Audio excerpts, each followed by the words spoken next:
할렐루야. 아멘. 오늘 조금 시원하죠? 네. 그렇죠? 웬일이죠? 감사합니다. 너무 시원해서. 오늘 성경 강림 후 9번째 주일입니다. 야, 벌써 성경 강림하는 것은 9번째, 예수님 승천하신 후 9번째 주일이 지났습니다. 오늘 교회 오신 모든 분들에게 우리의 유일한 희망 대신 예수 그리스도가 주시는 참 소망과 참 평안과 참 기쁨이 함께하기를 주님의 이름으로 간절히 축원합니다. 자, 오늘 은혜를 나눌 본문은요, 마태복음 15장의 이야기입니다. 한 가나안 여인의 이야기입니다. 여러분 익히 들어보셨죠? 예루살렘으로부터요, 바리새인과 서기관들이 예수님과 율법에 관해서 격렬하게 토론하기 위해서 옵니다. 이전 장에 보면요, 예수님은 바리새인과 서기관들하고 아주 격렬한 토론을 하십니다. 그리고 그 토론을 마치시고요, 예수님은 두로와 시돈 지방으로 들어가십니다. 여러분들 이거 어딘지 알 필요는 없겠죠. 하여튼 두로와 시돈 지방이라는 곳에 들어가십니다. 잠깐 말씀드리면 갈릴리가 어디 있으면요, 갈릴리로부터 북쪽으로 약 한 50마일 정도 떨어집니다. 그러니까 80km 정도죠. 어디라고 얘기하면 될까요? 서울에서 한 평택, 오산? 이 정도 되지 않을까 싶어요. 그러니까 그 정도 되는 거리를 떨어진 지역을 예수님께서 가십니다. 근데 예수님께서요, 갑자기 왜 이 먼 곳으로 가셨는지는 성경에 기록되어 있지 않아서 잘 모르겠습니다. 그냥 갑자기 가십니다.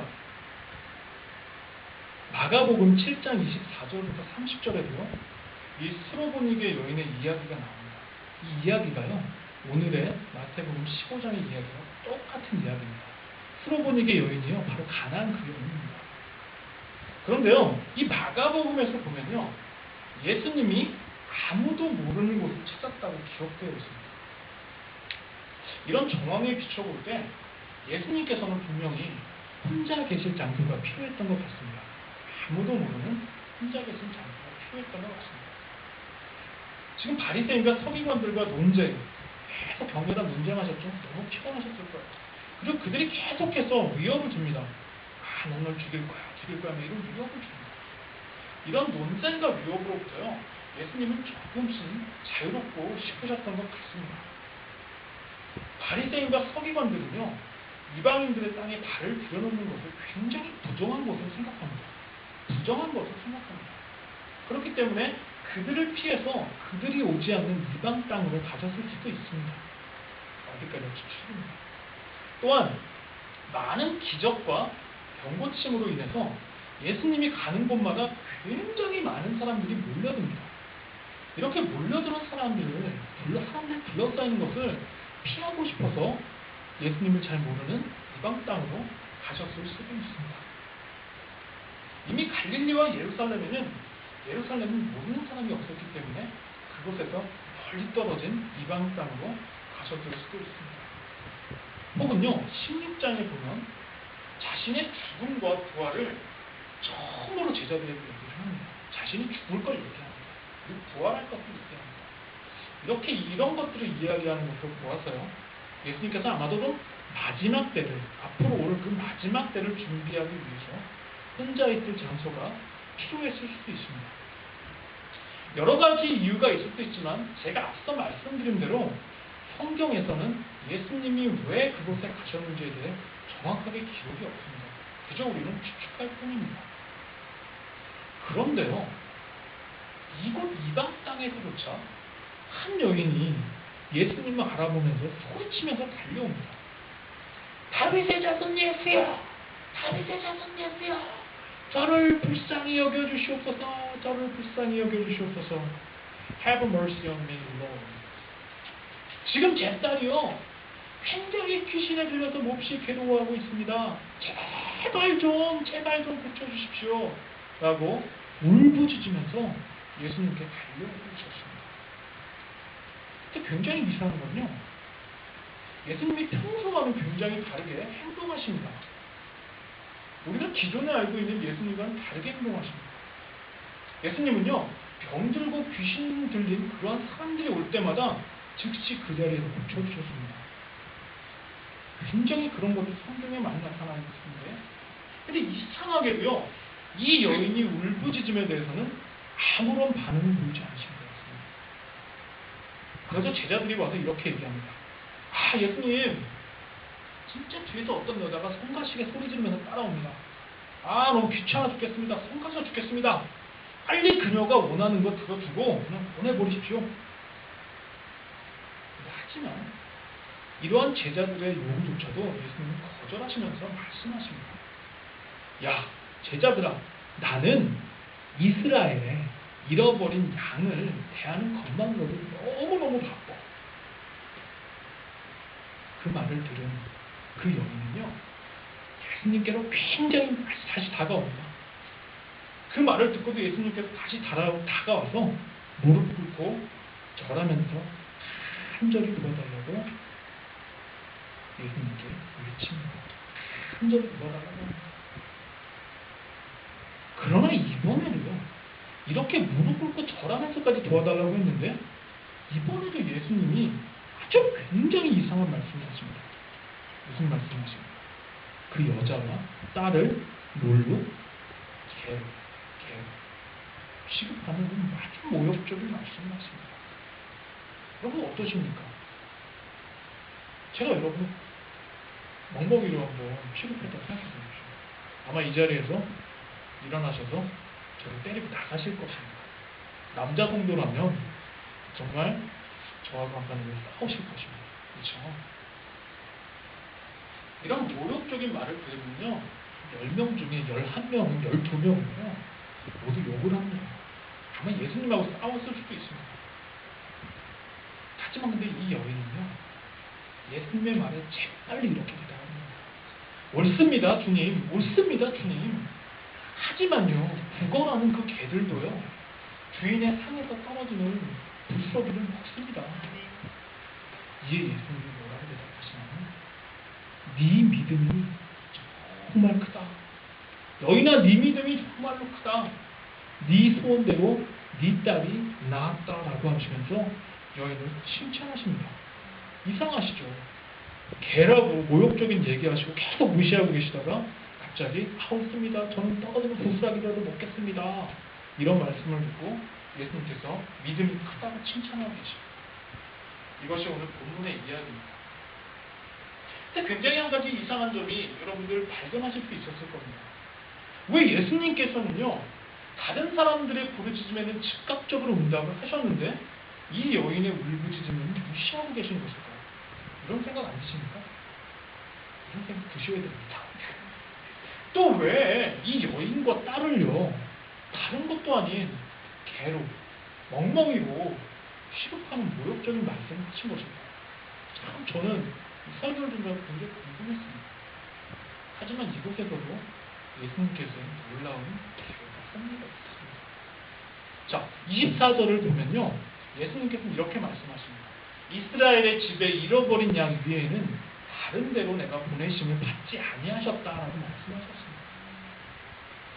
우리는요, 예수님이 부활하시고 승천하실 때 하신 말씀을 우리 기억하고 있을 것입니다. 마태복음 마지막으로 이렇게 말씀하십니다. 승천하실 때 너희는 가서 모든 민족을 제자로 삼아서 아버지와 아들과 성령의 이름으로 세례를 베풀어. 이 말씀처럼요, 이방 민족에 대해서, 모든 민족이라고 말씀하신 것처럼 이방 민족에 대한 구원은 예수님의 부활 이후에 일어날 것입니다. 일어날 일입니다. 아직 일어날 일이 아니라 부활 이후에 일어납니다.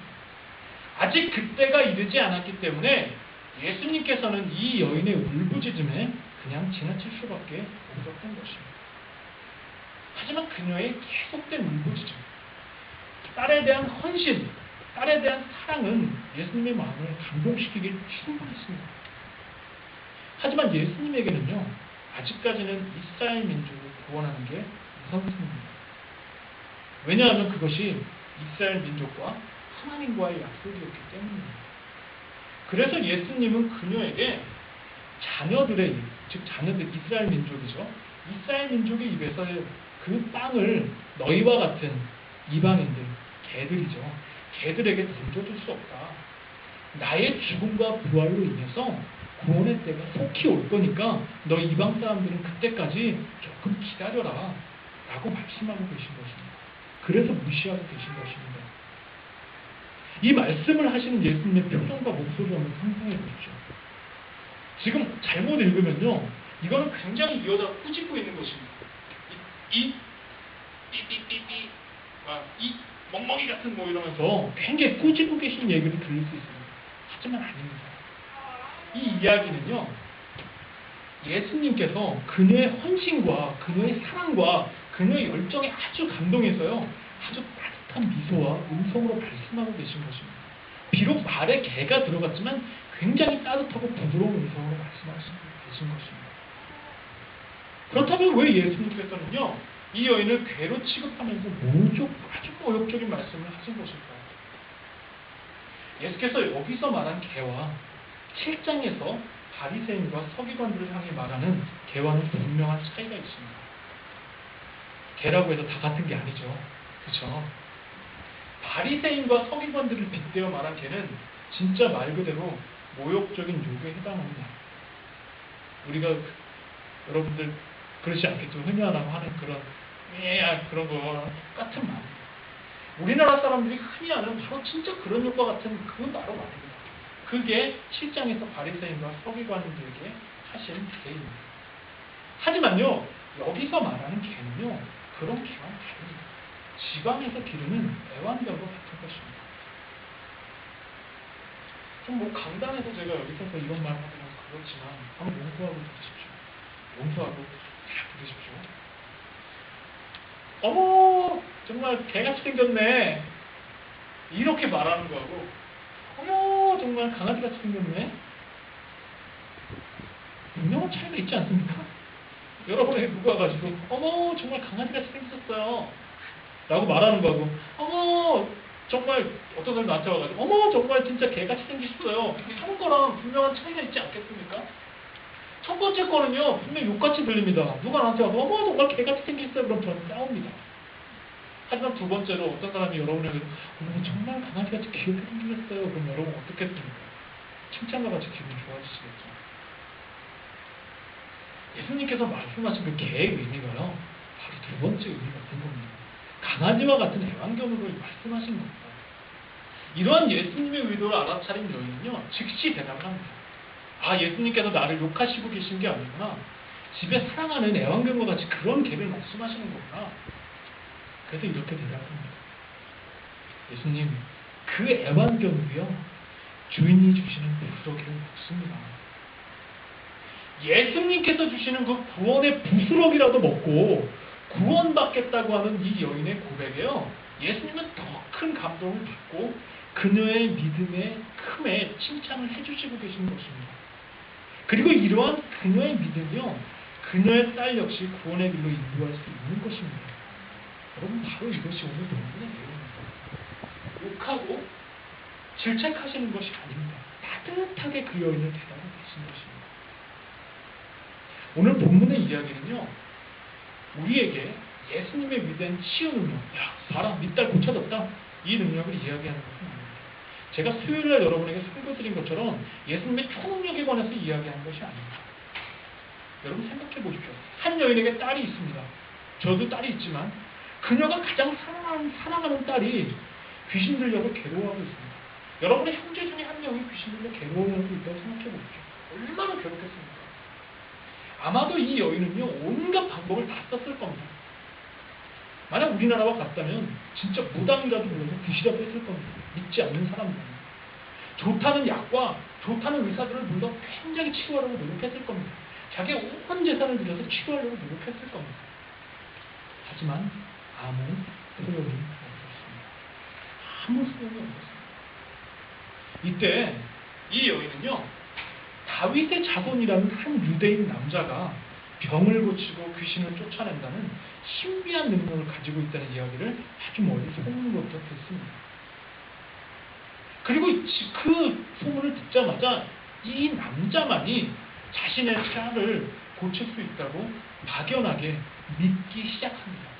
분명하게 믿은 것이 아니라 보지 못했기 때문에 막연하게 고칠 수 있지 않을까? 라고 믿기 시작합니다. 그 여자에게 있어서는요, 이 남자 누굽니까? 즉 예수 그리스도가 바로 그녀의 유일한 희망인 것입니다. 그녀의 유일한 소망이고 그녀의 유일한 희망입니다. 이 여인이 예수 그리스도를 만나기 전에 그를 유일한 희망이요 구원이라고 믿기 시작했습니다. 예수 그리스도를 만나지도 않았는데 이 여자는요, 예수 그리스도가 희망이고 구원이라고 믿기 시작했습니다. 그래서 놀라운 건 이 여인이 예수 그리스도를 만나면서 그녀의 믿음이 확실하게 되고 자라게 된다는 사실입니다. 처음에는 이 여자가 예수 그리스도를 뭐라고 얘기하나요? 다윗의 자손입니다. 사람의 아들이라고 얘기합니다. 근데 예수님과의 만남과 대화가 깊어질수록 그 예수 그리스도를 주님, 오 마이 롯 라고 인정하고 인식하고 부르게 됩니다. 다윗의 자손, 사람의 아들에서 주님이라고 인식하게 됩니다. 예수님을 만나기 전에는요, 그 여자는 예수님을 그저 다윗의 자손 중에 능력 있는 그저 한 사람으로 생각했지만, 그리고 그 사람의 능력을 기대했지만, 예수님을 만나고 난 후에 그녀는 예수님을 주님이라고 부르면서 살아계신 하나님께 이제는 기도하기 시작합니다. 그 이전에는 사람에게 무엇인가를 요청하고 고쳐주십시오, 우리가 의사에게 하는 것처럼 고쳐주십시오 라고 얘기하지만, 예수님을 만나고 난 후에는 이제는 예수님께, 살아계신 하나님께 기도하는 모습을 발견할 수 있습니다. 여러분들의 신앙도, 믿음도 마찬가지입니다. 내 영혼이요, 내 신앙이요, 예수 그리스도를 만나지 못한다면 그저 그는 예수님을 살아계신 하나님으로 인식하지 못합니다. 아직도 그냥 내 영혼 속에 예수님을 만나지 못하면요, 다윗의 자손인 예수밖에 없습니다. 사람의 아들인 다윗의 자손인 예수밖에 없습니다. 이 여인이 예수님을 만났던 것처럼 여러분도 어서 빨리 인격적으로 나와 함께 1대1로 사람과 사람이 만나는 것처럼 그렇게 예수님을 만나야 합니다. 생명이신 예수 그리스도가 여러분들의 신앙과 여러분들의 믿음을 성장시켜 주실 것입니다. 여러분들의 신앙과 믿음이 정체되었다고 느낄 때 굉장히 많습니다. 저 역시도 그럴 때 많습니다. 아, 내 신앙은 왜 이러지? 내 믿음은 더 이상 잘하는 것 같지 않아. 이렇게 느낄 때 여러분이 생각해 보셔야 합니다. 내가 지금 과연 예수 그리스도를 나와 1대1로 만나고 있는지, 내가 지금 이렇게 성도님들을 만나고 있는 것처럼 나와 만나고 있는지, 여러분 그거에 대해서 굉장히 한번 깊이 생각해 보세요. 자, 이 여인이요, 예수님을 만나고 가장 먼저 하는 일이 무엇입니까? 성경에 보면요, 무릎을 꿇습니다. 그리고 엎드려 절합니다. 그리고 주님께 간구합니다. 예수님을 졸졸 따르면서 소리치던 이 여인의 모습이요, 무릎 꿇고 경배하는 모습으로 바뀝니다. 예수님을 만나자마자 무릎 꿇고 경배하는 모습으로 바뀝니다. 다윗의 자손인 예수에게 딸의 귀신 들림을 고쳐달라고 요구하는 그 요구가 주님을 만나는 그 순간 바로 기도의 모습으로 바뀌어 버립니다. 여러분들 어떤 모습이 연상되시고 상상되십니까? 예수님을 만나자마자 졸졸 따르던 예수님 이러던 모습이 무릎 꿇고 엎드리고 기도하는 모습. 어떤 모습이 바로 예배자의 모습입니다. 예수님을 만나면요, 바로 이런 예배자의 모습이 돼요. 예수님을 반대로 얘기하면 예수님을 인격적으로 만나기 위해서는, 1대1로 만나기 위해서는요, 여러분이 먼저 회복해야 할 것이 바로 예배입니다. 여러분이 예배를 회복해야지만 예수님을 만날 수 있습니다. 예배를 통한 기도와 예배를 통한 찬양과 말씀의 회복을 통해서 여러분들은 다시 예수 그리스도를 1대1로 만날 수 있는 것입니다. 하지만 오해하지 마십시오. 예배는 꼭 교회에서만 드리는 것이 아닙니다. 예배는 꼭 이곳에서만 드리는 것이 아니고, 이곳에서만 드리는 예배가 전부가 아닙니다. 하나님께 드리는 예배는 장소와 시간에 절대 제약을 받지 않습니다. 다시 말씀드리지만 주일날 교회에서 드리는 예배, 수요일날 드리는 예배, 금요철화가요, 여러분이 드리는 예배의 전부가 아닙니다. 그걸로 만족해서는 안 됩니다. 여러분의 생활 그 자체가요, 여러분의 생활 자체가, 여러분의 삶 그 자체가 기도가 되어야 하고 찬양이 되어야 합니다. 여러분의 삶의 전체가 바로 그 예배 자체가 되어야 합니다. 이 여인이 예수님을 만날 수 있었던 것은 멈추지 않고 끊임없이 계속해서 예수님을 부르짖었기 때문입니다. 계속해서 예수님이 무시하고 안 듣지만 계속해서 부르짖습니다. 그래서 예수님을 만날 수 있었어요. 여러분들의 예배도 마찬가지입니다. 일회성으로 끝나면 안 됩니다. 주일로만 끝나면 안 됩니다. 수요일로만 끝나고 금요일로만 끝나면 안 됩니다. 교회에 갔다고 왔다고 해서 내가 진짜 만족하고 내가 진짜 아까 기도한 것처럼 내가 종교적인 의무를 다했어 이렇게 만족하면 안 됩니다. 이러면 예배가 좀 영적인 깊이에 들어갈 수 없습니다. 여러분들 삶 속에서 예배는 계속되어야 합니다. 유명한 영어 구절 있죠? The show must go on. 바꿔 얘기하면 The worship must go on in your life. 내 생명이 다하는 그날까지요. 내가 죽는 그날까지 하나님을 향한 예배는 여러분의 삶 속에서 계속되어야 합니다. 사랑하는 오늘의 교회 성도 여러분, 귀신 들린 딸을 둔 여인의 유일한 희망은 바로 예수 그리스도였습니다. 그녀를 구원할 분은 오직 예수 그리스도였습니다. 이 귀한 사실이 지금 우리에게도 똑같이 적용됩니다. 썩어 없어질 세상의 것에 사로잡혀 있는 마치 귀신 들린 것과 같이 썩어 없어질 것에 그런 세상적인 것에 사로잡혀 있는 우리를 구원해 주실 유일한 희망은요 바로 예수 그리스도밖에 없습니다. 이 예수 그리스도를 내 삶 속에서 예배의 회복을 통해서 만나고 그 만남을 통해서 여러분들의 희망과 믿음이 회복될 수 있도록 성령님께 간구해요. 여러분의 힘으로 할 수 있는 거 아닙니다. 성령님께 그 희망과 믿음이 회복되어질 수 있게 해달라고 간구해야 합니다. 그리고 이 간구가 평생에 걸쳐 끊임없이 해야 하는 그런 간구가 되어야 합니다. 예수님을 만나고 새로운 구원을 얻은 가나안 여인의 기쁨과 감격이 여러분들의 삶의 자리에서 일어날 수 있도록 여러분 성령님께 간구하시는 여러분이 되시기를 주님의 이름으로 부탁드립니다. 예수 그리스도의 십자가와 부활이 우리는 영원히 없어지지 않을 생명으로 인도하는 유일한 희망이요 기름을 믿는 것이 그 예수 그리스도의 십자가와 부활이 우리의 영원한 희망이고 유일한 희망이고 기름을 믿는 것이 바로 여러분들이 크리스찬으로서 기독교인으로서 가져야 할 바로 정체성입니다. 이런 의미에서 예수님이 바로 우리의 유일한 희망입니다. 이런 의미에서 예수님이 바로 우리의 유일한 소원입니다. 기도하십니다. 하나님 감사합니다.